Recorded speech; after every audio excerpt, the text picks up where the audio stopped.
नमस्कार. आजच्या भागात जर इन शॉर्ट मी सांगितलं तर लावण्याची ईश्वरीने पहिले खूप खूप इज्जत काढले आणि नंतर अर्णवने सुद्धा ईश्वरीसाठी लावण्याची इज्जत काढले.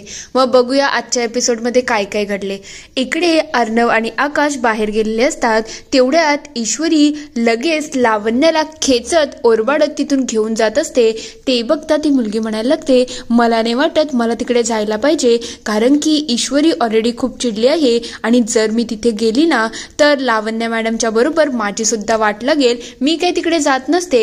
इकडे लावण्याला खेचत आणि फरफडत ईश्वरी त्या रूम मध्ये नेते आणि हे बघितल्यानंतर लावण्य म्हणायला लागते, काय ग तू इथे का आणला आहे मला? तेव्हा ती म्हणते, तुम्ही काही घाबरले का? मी तुम्हाला कोंडून ठेवणार नाही जसं तुम्ही माझ्या बाबतीत केलं आहे. तेव्हा ती म्हणते, हे यू बस झालं तुझं.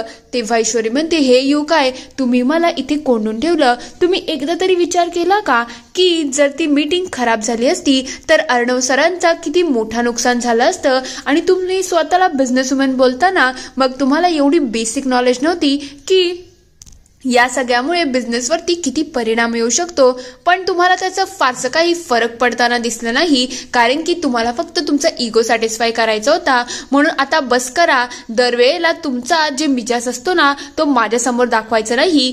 जर मी अर्णव सरांना हे सांगितलं ना तर तुमची तर वाट लागून जाईल. तेवढ्यात ती तिला पुन्हा हात करते. ते बघता ईश्वरी तिच्या हाताची मुठ्ठी बनवते आणि म्हणते, आठवण आहे ना मी काय म्हणाली होती की मी तुमच्या एक एक चुका पोटात घालणार आहे, पण ज्या दिवशी तुमच्या सगळ्या चुका भरतील ना त्या दिवशी मी तुमचं सत्य काळा चेहरा सगळ्यांसमोर घेऊन येईल. आणि आता तुमची 5वी चूक झालेली आहे, आता 6वी चूक तुम्ही करूनच दाखवा. मग मी तुम्हाला सांगते की मी काय आहे आणि काय नाही. अर्णव सरांसमोर तुमचा काळा चेहरा आणला नाही ना तर मी सुद्धा ईश्वरी नाही. हे सगळं केल्यानंतर ईश्वरी चिडून तिथून निघून जाते.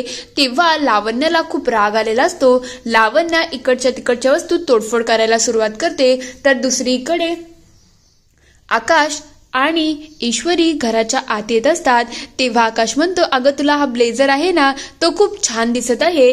तेवढ्यात अर्णवला कॉल येतो आणि चुकून का होईना त्याचा आवाज निघतो. हे बघता त्याला खूप आनंद होतो आणि तो म्हणतो, चल मी सांगू का ईश्वरीला? पण तो स्वतःला अडवतो आणि म्हणतो, नको, जर मी आता मिस इंदोरला सांगितलं तर ती माझा आवाज होणार नाही. ती मला किती चांगल्या प्रकारे अंडरस्टँड करते ना आणि हा चान्स मला पुन्हा भेटणार नाही. मग आतापुरतं हे सिक्रेट असंच राहू दे. सगळे असं बसलेले असतात. तेव्हा एक एक करून ईश्वरीचं भरभर कौतुक सुरू असतं. ते बघता मामा म्हणायला लागतात, मी तर म्हणालच होतो यांची जोडी भारीच आहे. तेव्हा अंजली म्हणते, मी तर म्हणाली होती यांची जोडी मेड फॉर इच अदर आहे. हे एक दुसऱ्याला खूप चांगल्या प्रकारे ओळखतात आणि हेच तर आपल्यासाठी जास्त चांगलं आहे. तेवढ्यात ईश्वरी खूप हसायला लागते आणि म्हणते, हे तर खरंच खूप छान आहे, पण एवढी तारीफ नका करू ना. तेव्हा अंजली आणि बाकी सगळे म्हणतात, हो ईश्वरी खरंच तू तारीफच्या लायक आहे.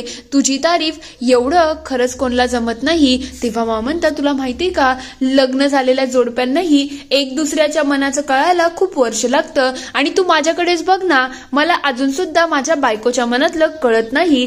तेव्हा वल्लरी म्हणायला लागते, काय चाललंय हे? इथे काय आपला टॉपिक आहे का? नाही ना, मगच वाटेल ते बोलू नका. तेवढ्यात अर्णवला मामा विचारतात, काय रे अर्णव एवढं सगळं झालं, तू बायकोचं कौतुक सुद्धा केलं नाही. तेव्हा तुला हे पटतंय ना? अर्णव लगेच ईश्वरीचं कौतुक करायला लागतो. ते बघता मामा विचारतात, काय झालं? तुम्ही सगळे सांगा की असं सगळे शांत का आहेत? तेव्हा ईश्वरी सांगते, सर म्हणाले की माझी बायको स्मार्ट आहे. सर अजून नका कौतुक करू, बस झालं.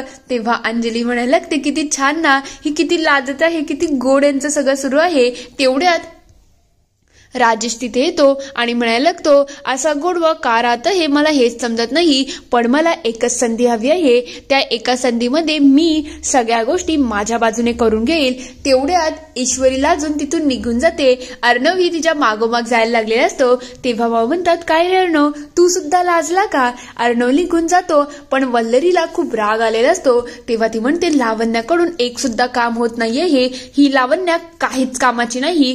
तेवढ्यात ती लावण्याला कॉल करते तेव्हा लावण्य विचारते, काय आहे मामी तुमचं, उगाच मला कॉल करून डिस्टर्ब करू नका. तेव्हा ते म्हणतात, ती ईश्वरी त्या मीटिंगला गेलीच कशी, तुम्ही काही केलं नाही का? तेव्हा ते म्हणते, मी सगळं केलं होतं, पण ती ईश्वरी आहे ना, तिने सगळं काही बर्बाद केलं आहे. तेव्हा ते म्हणते, आता तर इथे तिच्या नावाचं पोवाडेच गायचे राहिले आहेत, एवढं तिचं कौतुक सुरू आहे. तेव्हा ती म्हणते, जाऊ दे, आता मला याच्यामध्ये पडायचंच नाही. दुसरीकडे अर्णव म्हणत असतो, हो शिर्के, मी तुम्हाला लगेच अपडेट देतो. तेवढ्यात ईश्वरी तिथे येते आणि त्याचा आवाज ऐकते.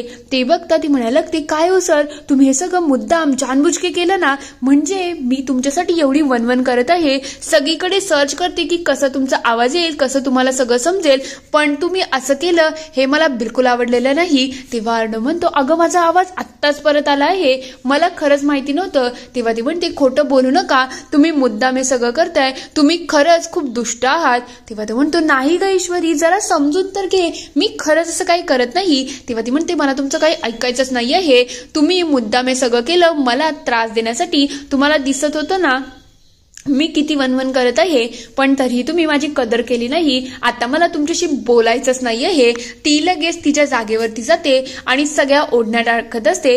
अर्णव तिच्याशी बोलण्याचा प्रयत्न करत असतो, पण ती त्याला काही भाव देत नसते. तेव्हा ती म्हणते, सर गप्प राहो, मला झोपू दे, आता मला बोलायचंच नाही आहे. ती लगेच पडदे लावते आणि म्हणायला, ते झोपा आता, बस झालं. तेव्हा अर्णवला सगळ्या गोष्टी आठवतात की ईश्वरीने मला थँक्यू बोलण्यासाठी किती एफर्ट केलेले आहेत, मग मला सुद्धा तिच्यासाठी काहीतरी करायला पाहिजे. तो लगेच तिथे जातो आणि त्या ड्रॉअर मधून एक गुलाब आणि थँक्यूचा नोट घेतो. इकडे ईश्वरी रागारागामध्ये झोपलेली असते. ते बघता अर्णव तिच्या कपाटाच्या जवळ तिथे ते फूल आणि ते थँक्यूचं नोट ठेवतो आणि म्हणायला लागतो, मिस इंदोर, खरंच मनापासून थँक्यू, मला खरंच आज तुझ्यामुळे खूप हेल्प झाली आहे. आणि तो त्याच्या जागेवरती येऊन झोपायला लागलेलाच असतो. तेवढ्यात ईश्वरीचं लक्ष त्या गुलाब आणि नोटकडे जातं. ते बघून तिच्या चेहऱ्यावरती खूप चांगली स्माईल आलेली असते. तेव्हा ती म्हणते, सर आता तुमच्याशी कसं मी बोलू? तेवढ्यात ती त्याला उठवते आणि म्हणते, अर्णव सर उठा, तुम्ही, मला तुमच्याशी बोलायचं आहे. काय हो, तुम्ही मला एवढा त्रास दिल्यानंतर हे असं वागणं शोभतं का तुम्हाला? तेव्हा तो म्हणतो, हे बघ ईश्वरी, थँक्यू कसं इझी असायला पाहिजे, असं लांब आणि किचकट नसावं. तेव्हा ईश्वरी पुन्हा पडदा लावते आणि म्हणाले, ते बस झालं, म्हणजे मी तुमच्याशी चांगली वागते ना हेच मला समजत नाहीये, हे माझी चूक झाली ना? तेव्हा ते म्हणतो, तसं नाही ग, पण थँक्यू असंच असतं आणि ते असंच असायला पाहिजे. ते दोघं लगेच एक दुसऱ्याला टाळी वाजवतात आणि दोघंही खूप खुश झालेले असतात. दुसरीकडे इकडे लावण्य येते आणि म्हणायला लागते, उद्या आपलं इनॉग्रेशन आहे आणि इनॉग्रेशन मध्ये सगळ्या गोष्टी परफेक्टली होणारच, पण अर्णव तुझ्याकडून ओपनिंग होणार आहे, मग सांगा काही सजेशन असेल का? तेव्हा अर्णव म्हणतो, एक सजेशन आहे, ते म्हणजे माझ्याबरोबर माझी बायको म्हणजे मिस इंदोर सुद्धा इनॉग्रेशन करेल. तेव्हा मामा म्हणतात, हे तर खूप छान आहे, म्हणजे जोड्यानेच आता इनॉग्रेशन सुद्धा होणार का? तेव्हा अंजली म्हणते, खरंच खूप मस्त आयडिया आहे, हे तर मला सुद्धा आवडलं आहे. तेव्हा लावण्य विचारते, पण तिची गरज काय आहे? हे सगळं तिच्यामुळे थोडी झालं आहे. तेव्हा अर्णव म्हणतो, तू काय मूर्ख बिरखा आहेस का? काल तू जितका कन्फ्युजन आणि घोळ घातले होते त्याच्यामुळे आपले इन्व्हेस्टर जायला आले होते आणि त्यावेळेला जर ईश्वरीने सगळं सांभाळून घेतलं नसतं ना तर हे सगळं झालंच नसतं. आणि मेन गोष्ट म्हणजे ती ईश्वरी आहे, माझी बायको आहे, मग माझ्या वाईफला मी तर मान देणारच आणि ईश्वरी माझ्याबरोबर इनॉग्रेशन सुद्धा करेल. हे ऐकल्यानंतर ईश्वरीच्या चेहऱ्यावरती स्माईल आलेला असतो. इथे एपिसोड संपतो. पुढील भागात आपण बघणार आहोत लावण्या आणि मामी प्लॅनिंग करत असतात. तेव्हा लावण्या म्हणते, आता तू काय विचार केला आहेस हे तर सांग. तेव्हा ती म्हणते, हो मामी, माझा आता पूर्णपणे प्लॅन आहे की तुम्ही त्या ईश्वरीला तिकडे येऊ देऊ नका, तिला इथं असं अडकवा ना की अर्णव आणि ती मिळून इनॉग्रेशन करू शकत नाही. तेव्हा वल्लरी म्हणते, तू काळजीच करू नको, मी आहे ना, मी सगळं मॅनेज करेल. तर दुसरीकडे अर्णव ईश्वरीला म्हणत असतो, ईश्वरी, मी तुला सोडून आता जात तर आहे, पण तू तिथे वेळेवरती येणार आहेस, तुझ्याशिवाय इनॉग्रेशन काही होणार नाही. तेव्हा ईश्वरी अर्णवच्या हातामध्ये हात देते आणि म्हणायला लागते, सर मी तुम्हाला वचन देते, मी तिथे वेळेवरती पोहोचेल. ईश्वरी लगेच अर्णवला बाय करून जायला लागलेली असते. तेवढ्यात तिथे राजेश येतो आणि तिला मागून बघायला म्हणत असतो की आता मला संधी मिळाली आहे, या संधीचं तर मी सोनं करेल आणि मिस इंदोर, माझी इंदोरी जिलेबी ना एकदम माझ्या जवळ असेल. इथे हा एपिसोड संपतो. आता खरंच अर्णव आणि ईश्वरी इनॉग्रेशन एकत्र करू शकतील का? तुम्हाला काय वाटतं ते मला कमेंटमध्ये नक्की कळवा. व्हिडिओ आवडला असेल तर लाईक करा, शेअर करा आणि चॅनलला सबस्क्राईब करून घंटी वाजवायला विसरू नका.